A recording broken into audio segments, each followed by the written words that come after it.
Sugar 300 ആയാലും 400 ആയാലും നമുക്കതൊരു 100 അല്ലെങ്കിൽ 90 എന്നുള്ള കണക്കിലേക്ക് ഒരു മാസം കൊണ്ട് തന്നെ നമുക്ക് കുറയ്ക്കാൻ പറ്റുന്നതാണ്.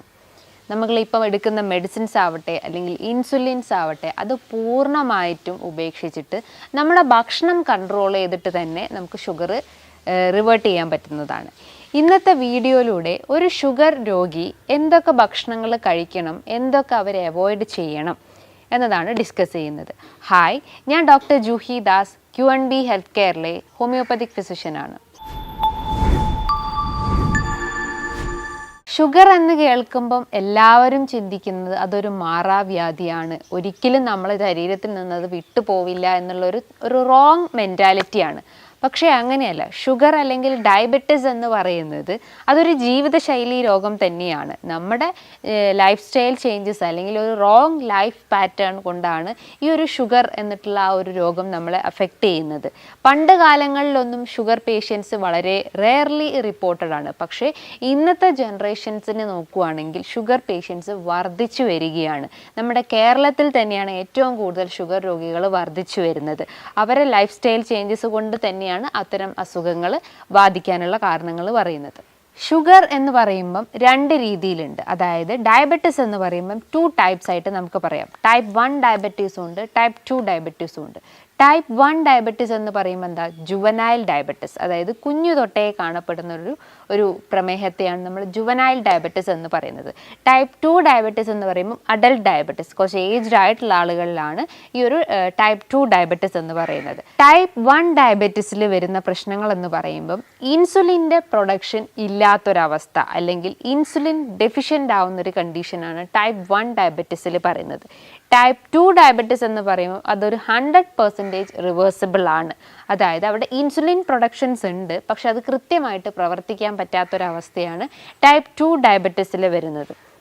ഈ ഒരു ഡയബറ്റിസിൻ്റെ ലക്ഷണങ്ങൾ നോക്കുകയാണെങ്കിൽ പല രീതിയിൽ ഓരോ ഓർഗൻസിനെ അല്ലെങ്കിൽ ഓരോ ബോഡി പാർട്സിനെയും ഈ ഒരു ഷുഗർ എഫക്റ്റ് ചെയ്യാം. ഷുഗർ മോളിക്യൂൾസ് ബ്ലഡിൽ അലിഞ്ഞു കൂടുമ്പോൾ അല്ലെങ്കിൽ റേസ് ആവുമ്പം ബ്ലഡ് വെസൽസ് വീക്ക് ആവുന്നു. അപ്പോൾ ഓരോ ഓർഗൻസിലേക്കും അത് സപ്ലൈ ചെയ്യുന്ന ആ ഒരു ബ്ലഡ് ഫ്ലോ റെഡ്യൂസ് ആവുന്ന ഒരവസ്ഥ വരുന്നു.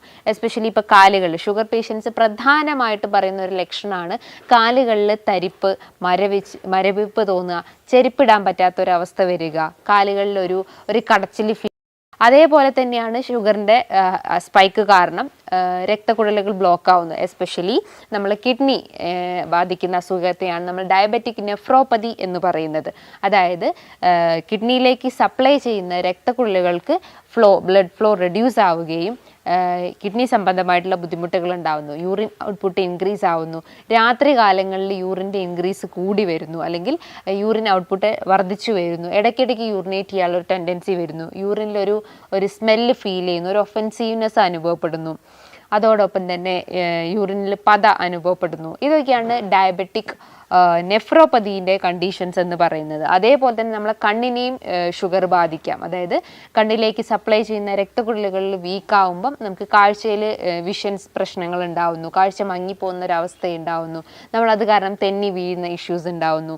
അതോടൊപ്പം തന്നെ ഡയബറ്റിക് അൾസർ പ്രശ്നങ്ങൾ ഉണ്ടാവുന്നു. അതായത് മുറിവ് ഉണ്ടായിക്കഴിഞ്ഞാൽ അത് ഉണങ്ങാൻ പറ്റാത്തൊരവസ്ഥ വരുന്നു, അത് വ്രണമായി പഴുത്ത് അതിൽ നിന്നും ഡിസ്ചാർജസ് വരുന്നു. അതിനെയാണ് നമ്മൾ ഡയബറ്റിക് അൾസർ എന്ന് പറയുന്നത്. അങ്ങനെ ഓരോ ബോഡി പാർട്സിനെ നോക്കുകയാണെങ്കിലും ഓരോ രീതിയിലുള്ള ലക്ഷണങ്ങളാണ് ഒരു ഷുഗർ നമ്മുടെ ബോഡിയിൽ അഫക്റ്റ് ചെയ്തിട്ടുണ്ടെങ്കിൽ കാണിക്കുന്നത്. ഇതിൻ്റെ കാരണങ്ങൾ നോക്കുകയാണെങ്കിൽ അതിന് ഒട്ടനവധി കാരണങ്ങളുണ്ട്. അതായത് നമുക്ക് റിവേർട്ട് ചെയ്യാൻ പറ്റാത്ത കാരണങ്ങൾ എന്ന് പറയുമ്പോൾ ജെനറ്റിക് കോസാണ്. നമുക്ക് പാരമ്പര്യപരമായിട്ട് എന്തെങ്കിലും പ്രശ്നങ്ങൾ ഉണ്ടെങ്കിൽ നമ്മൾ ഗ്രാൻഡ് പാരൻസിനോ അല്ലെങ്കിൽ നമ്മൾ പാരൻസിനൊക്കെ ഷുഗറിൻ്റെ ഇഷ്യൂസ് ഉണ്ടെങ്കിൽ അതിൻ്റെ ഭാഗമായിട്ടും നമുക്ക് കാണിക്കാം.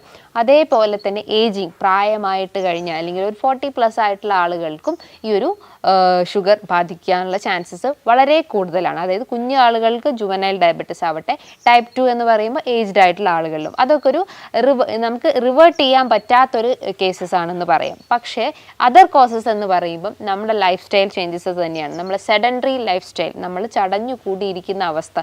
നമ്മൾ കഴിക്കുന്ന ഭക്ഷണത്തിനെ കൃത്യമായിട്ട് അതിനെ ബേൺ ഔട്ട് ചെയ്യാൻ പറ്റുന്നില്ല, അല്ലെങ്കിൽ കൃത്യമായിട്ട് ഫാറ്റ് മെറ്റബോളിസം നമ്മുടെ ശരീരത്തിൽ നടക്കുന്നില്ല. ഇൻസുലിൻ റെസിസ്റ്റൻസ് വർദ്ധിച്ചു വരുന്നു. ഇൻസുലിൻ റെസിസ്റ്റൻസ് എന്ന് പറയുമ്പോൾ എന്താണ്?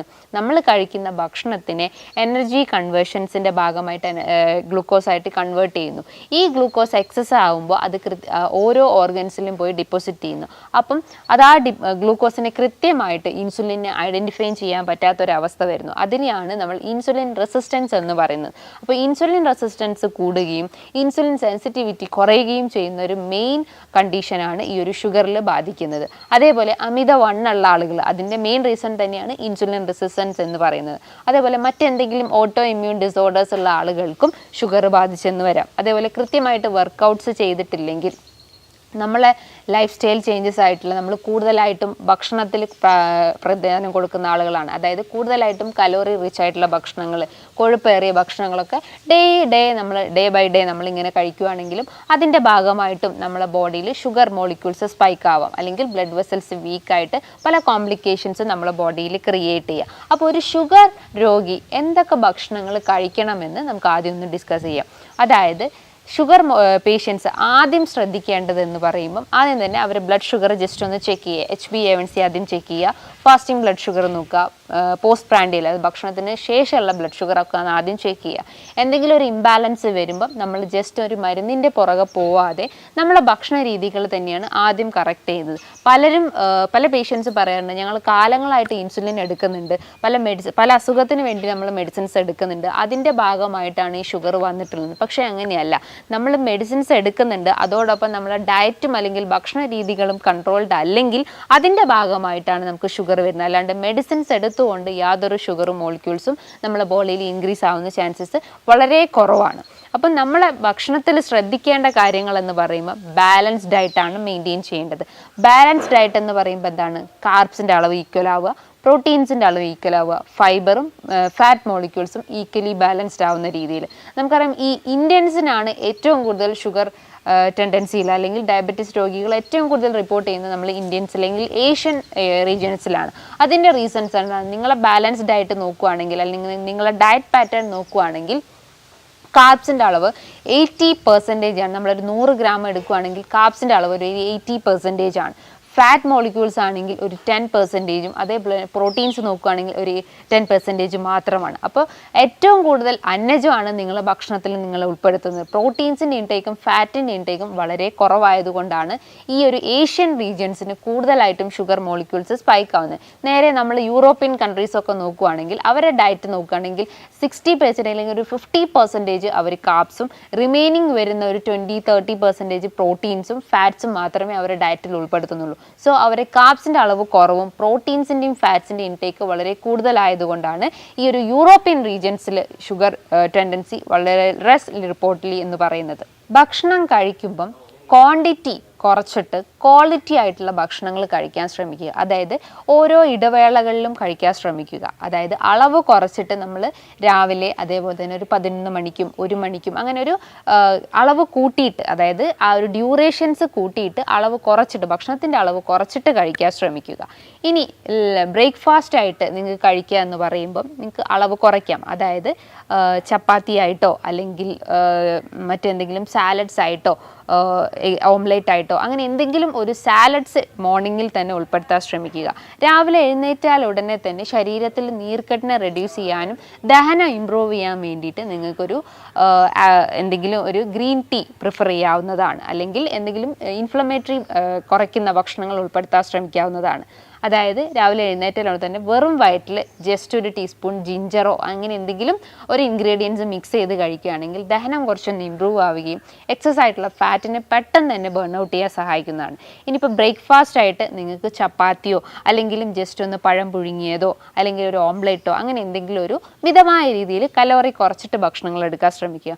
11 മണിക്കാണെങ്കിൽ നിങ്ങൾക്ക് ജസ്റ്റ് എന്തെങ്കിലും സ്നാക്സ്, നട്ട്സ് ഐറ്റംസ് എടുക്കാം. ഫ്ലാക്സ് സീഡ്സോ അല്ലെങ്കിൽ ബദാം, വാൽനട്ട്സ് അങ്ങനെ എന്തെങ്കിലും നട്ട്സ് ഡെയിലി പ്രിഫർ ചെയ്യാൻ ശ്രമിക്കുക. അതിനോടൊപ്പം എന്തെങ്കിലും സ്മൂത്തീസ്, അതായത് പൊമോഗ്രാനേറ്റോ അല്ലെങ്കിൽ ഡ്രാഗൺ ഫ്രൂട്ട്സോ അങ്ങനെ എന്തെങ്കിലും ഫ്രൂട്ട്സ് വെച്ചിട്ട് ജസ്റ്റ് ഒന്ന് സ്മൂത്തീസ് തയ്യാറാക്കിയിട്ട് അതും കഴിക്കാവുന്നതാണ്. ഇനിയിപ്പോൾ ലഞ്ച് ടൈം നോക്കുകയാണെങ്കിൽ ഒരു 1 PM കറക്റ്റ് ലഞ്ച് പ്രിഫർ ചെയ്യാൻ ശ്രമിക്കുക. ഒരു പ്ലേറ്റിൻ്റെ പോർഷൻ നോക്കുകയാണെങ്കിൽ ഒരു സ്മോൾ ബൗളിൽ കുറച്ച് അളവിൽ ബ്രൗൺ റൈസ് പ്രിഫർ ചെയ്യുക. അതേപോലെ തന്നെ അതിനേക്കാൾ കുറച്ചുകൂടി അളവിൽ നിങ്ങൾക്ക് പ്രോട്ടീൻസ് എടുക്കാം. അതായത് ധാന്യങ്ങളായിട്ടുള്ള അല്ലെങ്കിൽ ചെറുപയറോ അങ്ങനെ എന്തെങ്കിലും പയർ വിഭാഗത്തിൽ നിന്ന് പ്രോട്ടീൻസ് നിങ്ങൾക്ക് എടുക്കാവുന്നതാണ്. ഒരു ഓംലെറ്റോ അല്ലെങ്കിൽ വേവിച്ച ഫിഷ് ഐറ്റംസോ അല്ലെങ്കിൽ ചിക്കൻ ഐറ്റംസോ നിങ്ങൾക്ക് പ്രിഫർ ചെയ്യാവുന്നതാണ്. അതായത് ചോറിൻ്റെ അളവ് കുറച്ചിട്ട് മറ്റുള്ള വിഭവങ്ങൾ നിങ്ങൾ ഇൻക്രീസ് ചെയ്യാൻ ശ്രമിക്കുക. ഒരു 4 മണിക്ക് നിങ്ങൾക്ക് എന്തെങ്കിലും സ്നാക്സ് കഴിക്കാം. ചായ കുടിക്കാൻ പറ്റുമോ എന്ന് ചോദിച്ചാൽ ചായ കുടിക്കുന്നതുകൊണ്ട് പ്രശ്നമില്ല. പക്ഷേ നിങ്ങൾ അതിൻ്റെ കൂടെ കഴിക്കുന്ന ബിസ്ക്കറ്റ്സോ കേക്ക്സോ ഒക്കെയാണ് അതിൽ കൂടുതലായിട്ടും വില്ലനാവുന്നത്. ചായൻ്റെ അകത്ത് ജസ്റ്റ് നിങ്ങൾക്ക് ശംഖുപുഷ്പം അല്ലെങ്കിൽ ജിഞ്ചറോ അല്ലെങ്കിൽ കറുവപ്പട്ടയൊക്കെ ഒന്ന് ആഡ് ചെയ്ത് കഴിഞ്ഞാൽ നമുക്കൊരു എനർജി ഫീലിംഗ് തരും. നമ്മുടെ ശരീരത്തിലെ ഒരു വീക്ക്നെസ് നമുക്ക് കുറയ്ക്കാൻ പറ്റുന്നതാണ്. ഇനി ഒരു 7 മണിയാകുമ്പോൾ നിങ്ങൾക്ക് ഡിന്നർ പ്രിഫർ ചെയ്യാവുന്നതാണ്. ഡിന്നർ എന്ന് പറയുമ്പോൾ ചോറ് തന്നെ കഴിക്കണമെന്നില്ല. നിങ്ങൾക്ക് ഒരു വെജ് സാലഡ്സോ അല്ലെങ്കിൽ ഫ്രൂട്ട് സാലഡ്സോ നിങ്ങൾക്ക് പ്രിഫർ ചെയ്യാവുന്നതാണ്.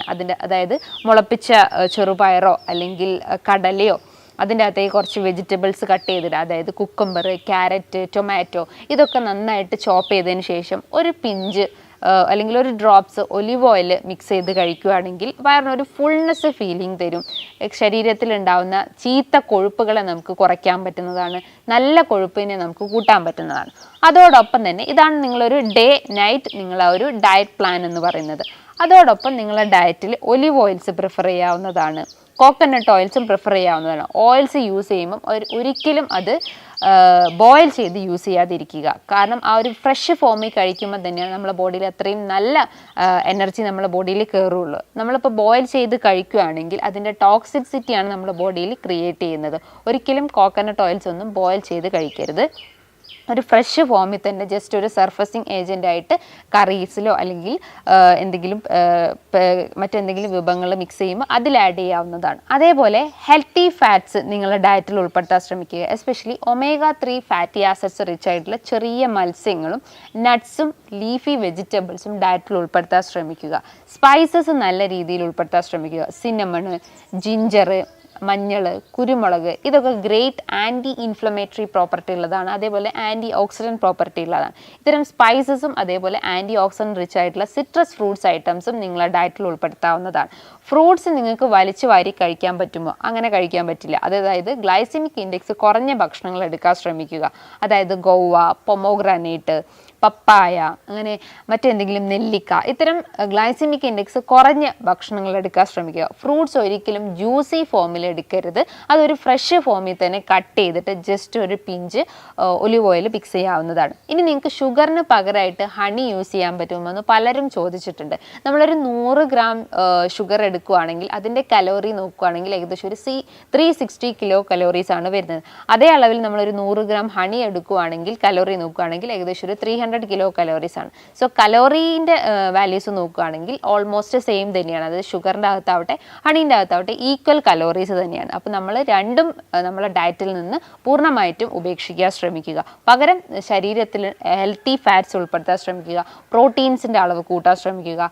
അതേപോലെ ഫൈബർ റിച്ച് ആയിട്ടുള്ള അതായത് ഇൻസോലബിൾ ഫൈബേഴ്സ് നല്ലപോലെ എടുക്കാൻ ശ്രമിക്കുക. അതായത് തവിടുള്ള ധാന്യങ്ങൾ എടുക്കാൻ ശ്രമിക്കുക. ചാമയരിയോ മട്ടയരിയോ അല്ലെങ്കിൽ തെന അങ്ങനത്തെ എന്തെങ്കിലും തവിടുള്ള ഭക്ഷണങ്ങൾ എടുക്കാൻ ശ്രമിക്കുക.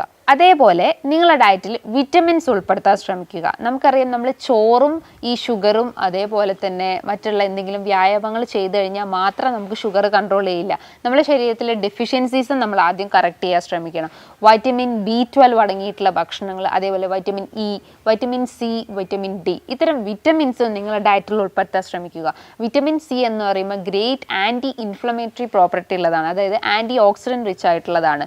നിങ്ങൾക്ക് ഡെയിലി ഒരു നെല്ലിക്ക വെച്ച് കഴിക്കാവുന്നതാണ്. നെല്ലിക്ക കഴിച്ച് കഴിഞ്ഞാൽ നമ്മുടെ ദഹനം അതായത് ഗട്ട് ഹെൽത്ത് കുറച്ചൊന്ന് ഇമ്പ്രൂവ് ആവുകയും നമ്മുടെ സ്കിൻ ഹെൽത്തും അതേപോലെ തന്നെ ഹെയർ ഹെൽത്തും ഒപ്പം തന്നെ നമ്മുടെ ബ്ലഡ് വെസൽസും കുറച്ചൊന്ന് ബൂസ്റ്റപ്പ് ചെയ്യാൻ സഹായിക്കുന്നതാണ്. അതോടൊപ്പം തന്നെ വിറ്റമിൻ ഇ റിച്ച് ആയിട്ടുള്ള ഭക്ഷണങ്ങൾ mushrooms, shell fishes, soya beans അതേപോലെ തന്നെ ലീഫി വെജിറ്റബിൾസ് ഒക്കെ ഡയറ്റിൽ ഉൾപ്പെടുത്താൻ ശ്രമിക്കുക. വിറ്റമിൻ ഡി എന്ന് പറയുമ്പോൾ നമുക്ക് സൺഷൈൻ വൈറ്റമിൻസ് ആണെന്ന് അറിയപ്പെടാം. അതായത് നന്നായിട്ട് വെയിൽ കൊള്ളാൻ ശ്രമിക്കുക. ഒരു രാവിലെ ഒരു 10 മണി മുതൽ 3 മണി തമ്മിലുള്ള വെയിൽ കൃത്യമായിട്ട് കൊള്ളാൻ ശ്രമിക്കുക. വിറ്റമിൻ ഡി എന്ന് പറയുമ്പോൾ മഷ്റൂംസ് വരാം, ഷെൽ ഫിഷസ് വരാം, ലീഫി വെജിറ്റബിൾസ്, നട്ട്സിലും സീഡ്സിലും ഒലിവ് ഓയിൽസിലും ഒക്കെ വിറ്റമിൻ ഡി റിച്ച് ആയിട്ടുണ്ട്. അപ്പോൾ അതും നിങ്ങളുടെ ഡയറ്റിൽ പ്രിഫർ ചെയ്യാൻ ശ്രമിക്കുക. അതോടൊപ്പം തന്നെ കൃത്യമായിട്ട് വർക്കൗട്ട്സ് ചെയ്യാൻ ശ്രമിക്കുക. കാർഡിയാക് എക്സസൈസോ അല്ലെങ്കിൽ ജസ്റ്റ് ഒരു എയറോബിക് എക്സസൈസോ ചെയ്യാൻ ശ്രമിക്കുക. ഓവർ വെയ്റ്റിൻ്റെ പ്രശ്നങ്ങളുള്ള ആളുകളും ഡെയിലി 2 നേരമായിട്ട് വർക്കൗട്ട് ചെയ്യാൻ ശ്രമിക്കുക. സ്ലീപ്പ് അതിലേറെ ഇമ്പോർട്ടൻ്റ് ആണ്. ഒരു 6 to 7 hours സ്ലീപ്പ് മെയിൻറ്റെയിൻ ചെയ്യാൻ ശ്രമിക്കുക. കൃത്യമായിട്ട് ഉറക്കം കിട്ടിയില്ലെങ്കിൽ നമ്മളെ മൈൻഡ് ഡിസ്റ്റർബ് ആവുന്നു, ഓട്ടോമാറ്റിക്കലി നമ്മളെ ഫിസിയോളജിക്കൽ ആക്ടിവിറ്റീസും ഡിസ്റ്റർബ് ആവുന്നുണ്ട്. അതോടൊപ്പം തന്നെ നിങ്ങളെ ബോഡി എപ്പോഴും ഹൈഡ്രേറ്റ് ചെയ്യാൻ ശ്രമിക്കുക. ഡെയിലി ഒരു 10 to 12 ഗ്ലാസ്സസ് വെള്ളം കുടിക്കാൻ ശ്രമിക്കുക. ഭക്ഷണത്തിൻ്റെ മുൻപായിട്ട് 1 ഗ്ലാസ് വെള്ളം കുടിക്കാൻ ശ്രമിക്കുക. അതോടൊപ്പം തന്നെ ഭക്ഷണത്തിന് ശേഷമായിട്ടും വെള്ളം കുടിക്കാൻ ശ്രമിക്കുക. ഇൻ ബിറ്റ്വീൻ, അതായത് ഭക്ഷണത്തിൻ്റെ ഒപ്പം നമ്മൾ വെള്ളം കുടിച്ചു കഴിഞ്ഞാൽ നമ്മുടെ ആസിഡ് സെക്രീഷൻ എക്സസ് ആവുകയും അല്ലെങ്കിൽ അതിലൊരു ഇംബാലൻസ് വരികയും നമുക്ക് ഗ്യാസ്ട്രൈറ്റിസിൻ്റെ ഇഷ്യൂസ് ക്രിയേറ്റ് ചെയ്യാനുള്ള ഒരു ചാൻസസ് ഉണ്ട്. ഈ ഒരു ഷുഗർ പ്രശ്നങ്ങൾ വർദ്ധിച്ചു വരുമ്പോൾ നമ്മൾ ഈ പറഞ്ഞിട്ടുള്ള കാര്യങ്ങൾ കൃത്യമായിട്ട് നമ്മളെ ലൈഫ് സ്റ്റൈലിൽ ഉൾപ്പെടുത്തി കഴിഞ്ഞാൽ, അല്ലെങ്കിൽ മരുന്നിൻ്റെ ഉപയോഗം പൂർണ്ണമായിട്ട് ഉപേക്ഷിച്ചിട്ട് നമ്മളെ ഡയറ്റിൽ കൂടുതലായിട്ടും ഫോക്കസ് ചെയ്ത് കഴിഞ്ഞാൽ ഇത്തരം ഷുഗർ പ്രശ്നങ്ങളും അതേപോലെ തന്നെ പല രീതിയിലുള്ള ജീവിതശൈലി രോഗങ്ങൾ നമുക്ക് കൺട്രോൾ ചെയ്യാൻ പറ്റുന്നതാണ്. ഹോമിയോപ്പതി ആസ്പെക്ട്സ് നോക്കുകയാണെങ്കിൽ ഇത്തരം ഡയബറ്റിസ് പ്രശ്നങ്ങൾക്ക് നല്ല രീതിയിൽ മെഡിസിൻസ് അവൈലബിൾ ആണ്. ഇനി ഇതുമായി ബന്ധപ്പെട്ട് നിങ്ങൾക്ക് എന്തെങ്കിലും സംശയങ്ങളുണ്ടെങ്കിൽ താഴെ കാണുന്ന നമ്പറിൽ കോൺടാക്റ്റ് ചെയ്യാവുന്നതാണ്. നല്ലൊരു ഹെൽത്ത് ടോപ്പിക്കുമായി വീണ്ടും കാണാം. താങ്ക്